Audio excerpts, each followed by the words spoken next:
Mi marido vació la caja fuerte de nuestro viaje soñado, para comprar un auto de lujo para su amante. Pero lo que él no sabía era que, en poco tiempo, haría que ambos se arrepintieran hasta el último centavo. Y ahora te voy a contar cómo. Desde el primer mes de casados, Tomás y yo teníamos un plan. No era uno de esos sueños vagos, de los que se lanzan al aire y se olvidan después. No. Era claro, sólido, trazado con la misma precisión con la que él organizaba los tornillos en el banco del garaje. Íbamos a Suiza. No por casualidad, cada vez que veíamos esos paisajes en películas o revistas, nos mirábamos con la misma sonrisa. Era nuestro lugar, aunque nunca hubiéramos puesto un pie allí. Creamos un ritual. Cada vez que caía el salario, separábamos una cantidad y juntos íbamos al armario escondido del lavadero. Detrás de un montón de toallas viejas, estaba una caja fuerte de metal que Tomás había instalado con mucho cuidado. Yo anotaba todo en un cuaderno de tapa azul, con fecha, valor, hasta los centavos. Ningún centavo era solo un centavo, era un paso hacia los Alpes. Y cada moneda depositada ahí tenía sabor a fondo y olor a nieve fresca. Trabajaba en una escuela primaria en Burgos. Mi salario no era gran cosa, pero hacía milagros. Recortaba de aquí, dejaba de gastar allá. Rechazaba cafés fuera de hora, esperaba liquidaciones, inventaba recetas con lo que había en casa. Sabía que cada pequeño esfuerzo tenía un destino claro.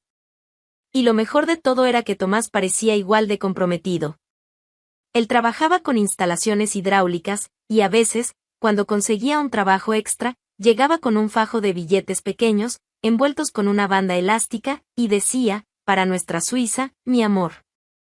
Los fines de semana nos sentábamos en la sala con un mapa abierto sobre la mesa y folletos coloridos en las manos. Hablábamos de trenes panorámicos, lagos espejados, chocolates artesanales. Yo investigaba rutas, guardaba fotos en el celular, creaba carpetas, planeaba cada detalle. Me encantaba la idea de caminar de la mano con él en un pueblito alpino, rodeados de silencio y montañas. Soñaba con eso como quien sueña con su propia boda, solo que esta vez, el matrimonio ya estaba, y el viaje era nuestra luna de miel tardía. El tiempo pasó y la caja fuerte engordó. Nadie además de nosotros sabía de ese escondite. Era solo nuestro. Un secreto de dos. Y creo que eso lo hacía aún más especial. Podía oírlo cerrando la caja algunas noches. El clic metálico sonaba como música. La última vez que revisé el cuaderno, faltaba poco. Casi todo ya estaba ahí. Fue cuando comenté, creo que ya podemos empezar a mirar agencias, Tomás. Él estaba sentado a la mesa, con una manzana a medio comer en la mano. Me miró con una expresión medio insípida, pero asintió con la cabeza.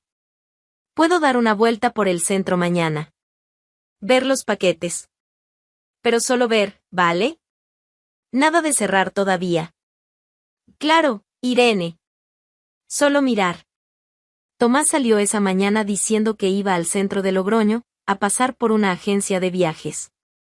Yo misma lo sugerí, con ese entusiasmo que solo quien sueña durante años puede tener. Le pedí que solo echara un vistazo a los paquetes, sin prisa, que anotara todo con calma y me contara después. Él dijo que sí, me dio un beso algo distraído y se fue. En ese momento, yo todavía creía que íbamos juntos a Suiza. La agencia quedaba en una esquina concurrida de la calle Portales. Tomás entró sin prisa, mirando alrededor, y fue atendido por una joven que, tan fuera del estilo de la agencia, parecía un anuncio aparte. Nayara. Cabello recogido en un moño improvisado, uñas rojas, blusa demasiado ajustada para el entorno y una mirada que, al encontrarse con la de Tomás, no parpadeó. Ella se enderezó en la silla como quien reconoce una presa fácil. Buenos días, señor. ¿Buscando un viaje o una excusa para escapar de la rutina? Dijo, sin disimular su sonrisa ladeada. Tomás respondió con una frase objetiva, intentando mantenerse enfocado, quiero información sobre un paquete a Suiza. Mi esposa y yo llevamos años ahorrando. La idea es hacer un viaje especial, sin escatimar. Ella soltó una risita corta y cruzó las piernas lentamente, dejando que la sandalia golpeara el tacón. ¿Ya? Suiza. Frío, chocolate, mucho blanco, mucho orden. Bien correcta. ¿Como su esposa? Tomás rió, algo incómodo, pero no lo negó. Era el tipo de provocación que nunca había recibido tan directamente. Nayara lo notó al instante. Hay muchos hombres que piensan que tienen que viajar para encontrar algo de emoción, se inclinó sobre el mostrador. Pero a veces, la aventura está justo frente a ellos. La conversación se salió del guión rápidamente. Casi no mostró paquetes. Prefirió hablar de experiencias, de placeres, de cosas que no se compran en un folleto. Tomás desviaba la mirada, pero no se levantaba. Y ella, al notar el efecto, fue directa. Voy a ser sincera, dijo en voz más baja, un hombre con tanto dinero guardado, con ese aire de que hace todo bien, merece algo más que una mujer insípida. Él no respondió. Ella sonrió. Y sin pedir permiso, sacó la tablet y comenzó a escribir. Pásame tu número. Por si pienso en alguna ruta especial. ¿Mi número? Él aún dudó. Claro. Es más fácil para mostrarte opciones que realmente valgan la pena. No esos itinerarios tontos de pareja jubilada. Él se lo dio. Ella lo escribió y mandó un mensaje de prueba ahí mismo. Al volver a casa, Tomás ya no parecía el mismo. Había algo en su forma de caminar, en la postura, en el silencio. Al entrar, me mostró 2 folletos genéricos y dijo, aún faltan algunos ajustes, pero estamos casi. Me emocioné. Empecé a hablar sin parar, describiendo ideas para el itinerario, las maletas, los trenes panorámicos. Él solo escuchaba, con esa misma sonrisa seca que yo aún no sabía interpretar. Mientras pegaba otra imagen del lago de Ginebra en nuestra carpeta de viaje, su teléfono vibró con un mensaje de Nayara: si Suiza te parece demasiado fría, llámame. Yo prometo calor. Al principio, eran una que otra broma con doble sentido. Un emoji, una foto enigmática, una provocación disfrazada de sugerencia. Pero no tardó mucho. Pronto, los mensajes se volvieron conversaciones largas, cargadas de insinuaciones que él no había escuchado ni en los mejores momentos de nuestro matrimonio. Era como si Nayara supiera exactamente dónde tocar. Hablaba como quien conocía sus inseguridades, sus pequeñas carencias que nunca se había atrevido a admitir ni a sí mismo. Decía que él era un hombre con presencia, con porte, con cara de haber sido desperdiciado por una vida sin emoción. Él leía eso en el sofá de la sala, mientras yo cosía etiquetas de equipaje en unas cintas de tela. Y fingía que jugaba en el celular. En poco tiempo, comenzaron los encuentros. Primero en cafés al borde de la carretera, luego en moteles escondidos entre Logroño y Cenicero. Él decía que eran guardias de emergencia, fugas urgentes, clientes exigentes. Yo le creía. No por ingenuidad, sino por fe. Fe en ese proyecto que era nuestro, fe en el hombre que yo creía conocer. Nayara, por su parte, se fue adentrando en el juego con maestría. Sabía cuándo desaparecer por horas para inquietarlo, y cuándo reaparecer con una frase provocadora que lo traía de vuelta como a un perro con correa. Ella no se conformaba con poco. Empezó a exigir atención, disponibilidad, ventajas. Y Tomás le daba. Primero tiempo. Luego dinero. Hasta que, una noche, mientras estaban juntos en un hotel, soltó el comentario que lo cambió todo. ¿Sabes qué es gracioso? Siempre dices que tienes dinero guardado, pero no vives como si lo tuvieras. Siempre ese cochecito viejo, siempre esa ropa de técnico de obra. Tomás rió, medio incómodo. Ese dinero tiene destino, Nayara. Es para el viaje. ¿Viaje con quién? ¿Con la mujer que cree que un folleto turístico es una guía de vida? Irene es mi esposa, Irene es un ancla. Y lo sabes. Despierta, Tomás. Pasas años ahorrando monedas para ir a ver hielo, con alguien que ya ni sabe cómo mirarte. No gritó. No lloró. Solo habló con un tono tranquilo y venenoso. Luego encendió un cigarro y remató: ¿quieres probarme algo? Entonces llévame mañana a una concesionaria. Muéstrame que sabes lo que es vivir en grande. porque, sinceramente, si todavía estás ahorrando para compartir un chocolate caliente con doña Irene, entonces ni me escribas más. Él se quedó callado. Pensó, sopesó, pero ya estaba demasiado involucrado. Nayara lo sabía. El control era de ella.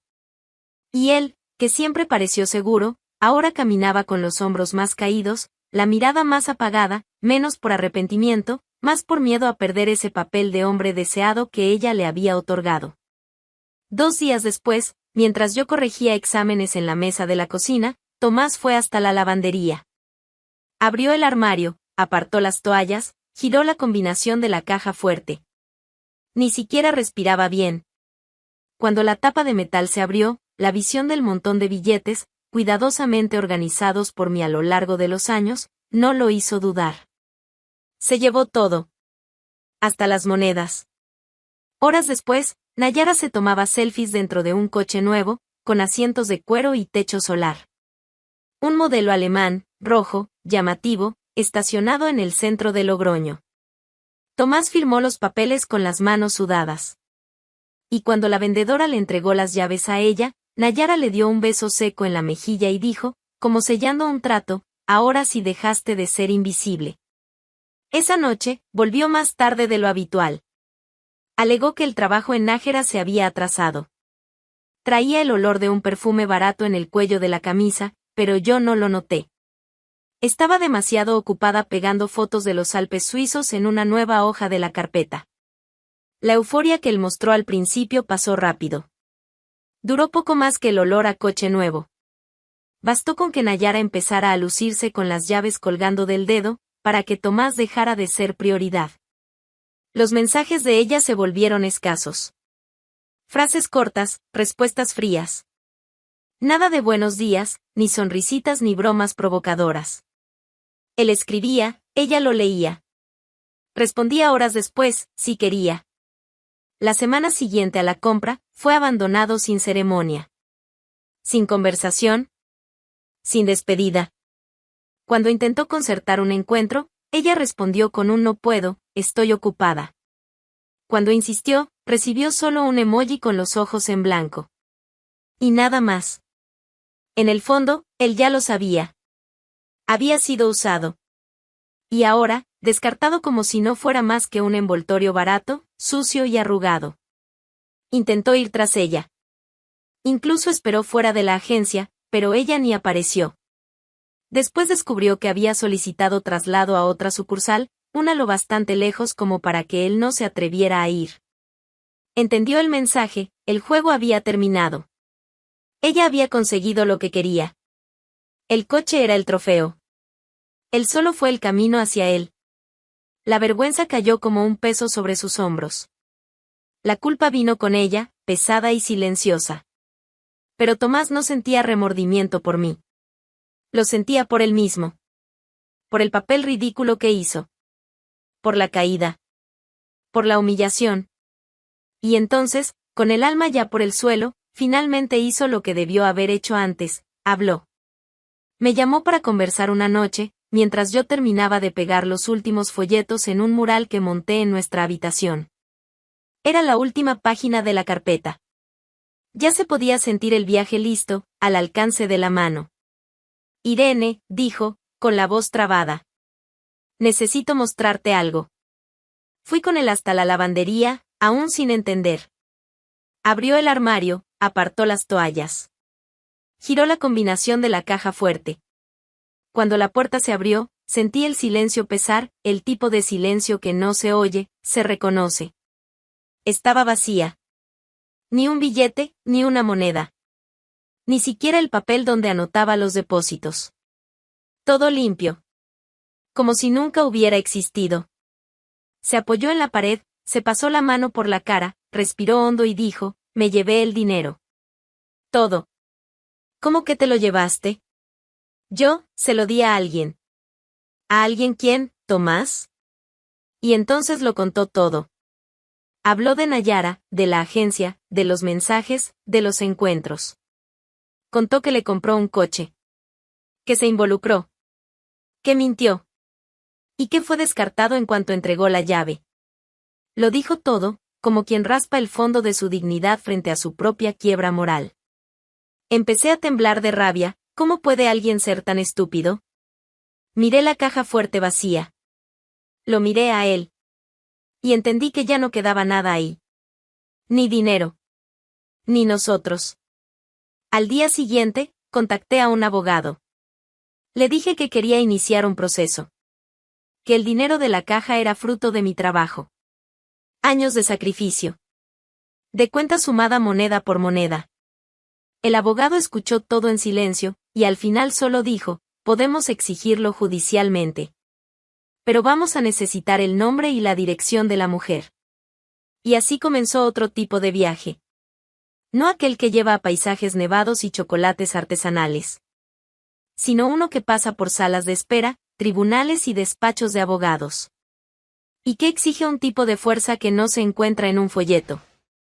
La justicia exigía la dirección de esa tal Nayara. Y Tomás, sin muchos argumentos, se vio obligado a proporcionarla. Nombre completo, número del edificio, piso. Todo registrado oficialmente. Cuando la documentación estuvo lista, el oficial de justicia me llamó. Con voz neutra, avisó que debía acompañarlo para entregar la notificación. Respondí con un simple claro y colgué. No pregunté nada. No temblé. Solo separé una ropa decente, me até el cabello, me puse un labial color vino y esperé la hora. Llamé a la puerta de su apartamento junto al oficial. Un edificio de fachada desgastada, en el cuarto piso sin ascensor, con olor a fritura y cigarro viejo en los pasillos. El timbre tenía el botón torcido, y cuando sonó, tardó un poco en abrirse. Pero ella vino. Nayara. Con una bata de satén demasiado corta, mirada soñolienta y rímel corrido. El cabello recogido a las prisas. La cara de quien cree que el mundo gira a su alrededor, y no tiene idea de que está a punto de resbalar en su propio tacón. Al verme, soltó una sonrisita burlona, con la comisura de la boca levantada. Mira tú, la esposa. Buenas tardes, dijo el oficial, entrando en protocolo. Señora Nayara, está siendo notificada judicialmente para comparecer a la audiencia marcada en este documento. Ella tomó el papel sin mirar bien y se giró hacia mí. ¿Viniste a ver con tus propios ojos, fue eso? Respiré hondo, mantuve la mirada firme y solté, con una voz dulce como azúcar falsa, solo vine a asegurarme de que supieras leer. Me pareció prudente. La sonrisita desapareció por 2 segundos. Volvió, pero con menos brillo. ¿Crees que vas a recuperar algo, eh? No creo nada, querida. Yo voy a recuperar. Di un paso al frente, ajusté la correa del bolso en el hombro. Y a diferencia de ti, no necesité tacones ni contoneo para conquistar nada. Todo lo mío fue con sudor. Literalmente. El oficial intentó disimular una sonrisa. Nayara puso los ojos en blanco, pero no respondió. Me di la vuelta con calma. Y antes de salir, lancé por encima del hombro, vamos a ver quién se ríe al final. En los meses siguientes, el proceso siguió como le gusta a la burocracia española, lento, detallado, lleno de papeles con términos técnicos y audiencias aplazadas. Pero yo estuve presente en cada una. Sería más fácil hacer que el hielo ardiera que lograr que yo desistiera. Mientras tanto, Nayara intentaba seguir su vida como si nada estuviera pasando. Mostraba el coche como si fuera una corona, desfilaba por las calles como una influencer de barrio. Pero yo lo sabía. Sabía que tenía miedo. Sabía que el papel del oficial golpeando su puerta le quitaba más el sueño que cualquier grito mío alguna vez podría quitarle. Y entonces, llegó el día. Una mañana cualquiera en Logroño, cielo nublado, olor a pan fresco en el aire. Nayara volvía del supermercado, una bolsa en cada mano, los tacones agrietando la acera. El coche, aparcado frente al edificio, brillaba aún mojado por la lluvia de la madrugada. Fue entonces cuando llegó la grúa. Lenta, ruidosa, arrastrando cadenas. El conductor bajó con una carpeta, habló con 2 vecinos, señaló el coche. Nayara se detuvo en la acera, sin entender. Intentó acercarse, decir algo, pero nadie la escuchó. La grúa enganchó el gancho, levantó el vehículo como quien levanta un trofeo robado. Ella se quedó allí, inmóvil, con el rostro congelado entre el asombro y la rabia. Las bolsas en el suelo. Un pie ya fuera del zapato. Gente en las ventanas. Vecinos murmurando. El coche fue llevado delante de todo el edificio. Y ella, por primera vez, no tuvo una respuesta lista. En la audiencia final, el juez leyó todo con la paciencia de un monje. Al final, me miró y preguntó, ¿prefiere el valor recaudado en la venta del coche o el bien en sí? Miré a Nayara, que ahora evitaba mis ojos como si yo fuera un espejo. Sonreí, sin prisa. Quiero el coche.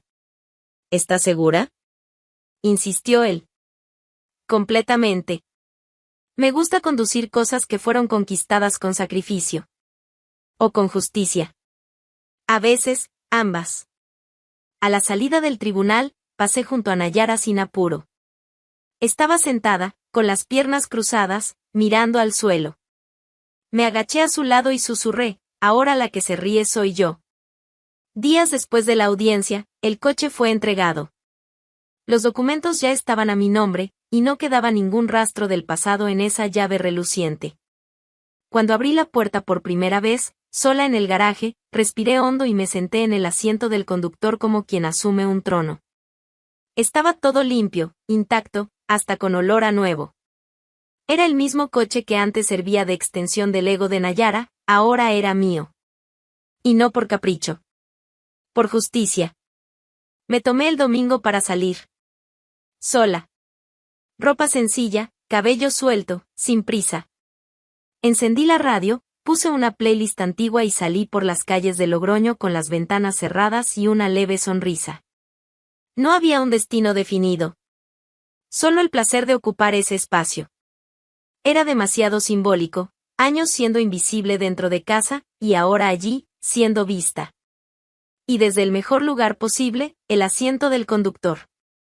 Tomé la ruta de la calle Chile, sin intención, guiada más por el instinto que por el mapa.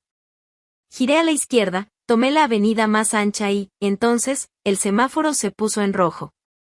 Reduje la velocidad, me detuve y esperé. La lluvia era fina pero constante.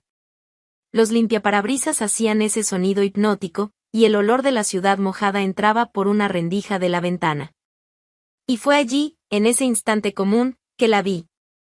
Al otro lado de la calle, entre las personas apuradas y empapadas, caminaba Nayara. La reconocí desde lejos. El mismo andar exagerado, como si aún desfilara para una audiencia, pero ahora con prisa, tropezando en sus propios pasos, tratando de equilibrar dos bolsas del supermercado. El tacón empapado se hundía en los charcos. El maquillaje, corrido.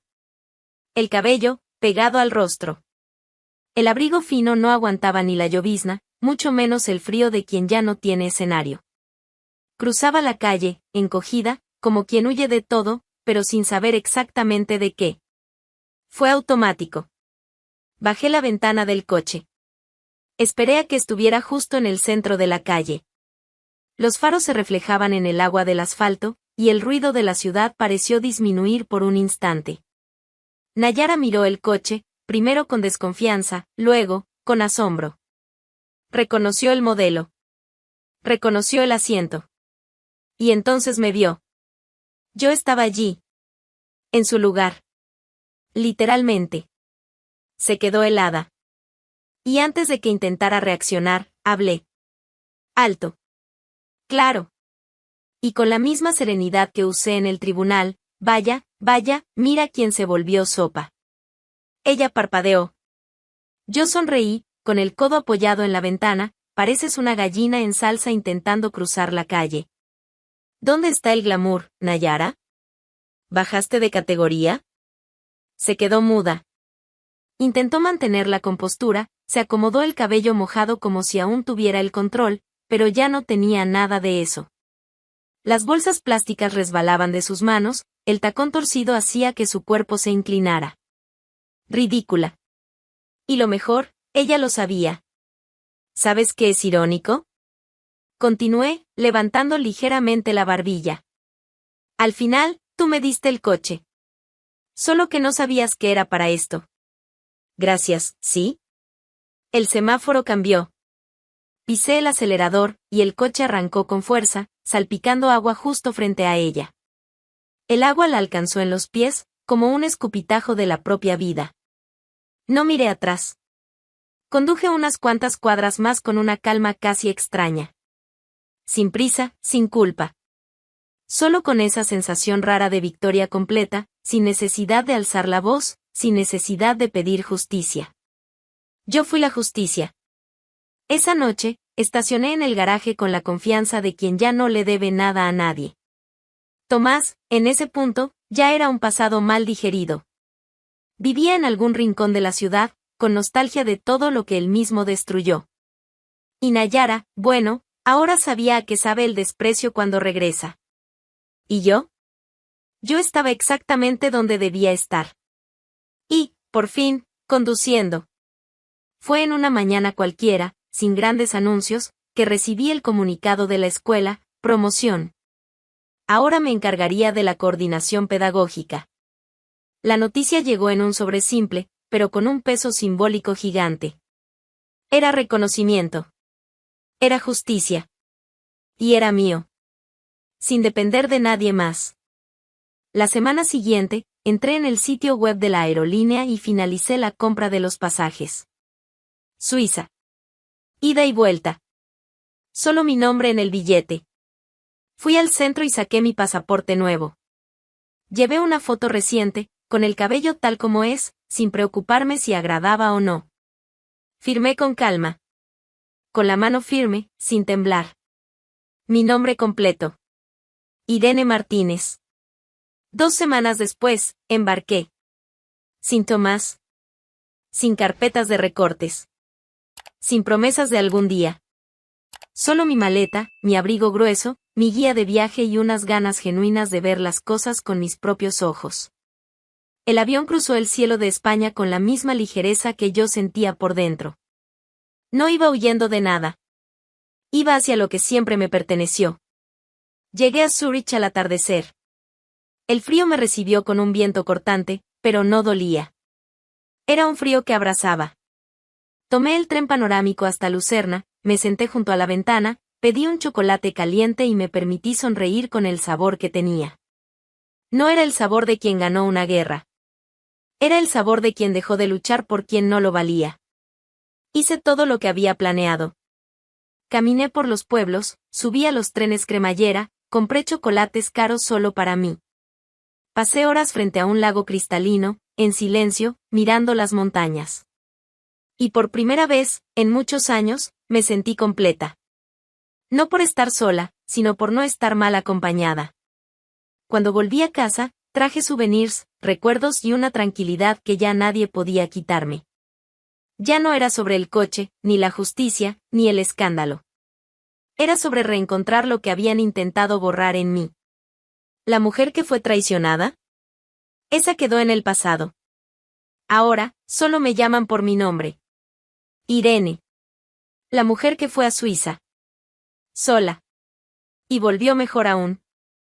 Y así fue como un sueño casi se volvió pesadilla, pero terminó con justicia hecha, coche nuevo en el garaje, y viaje asegurado, solo que sin traidores a bordo. Ahora cuéntame en los comentarios, ¿tú habrías hecho algo diferente? ¿Habrías perdonado? ¿O habrías ido aún más lejos? Quiero saber qué habrías hecho tú en mi lugar.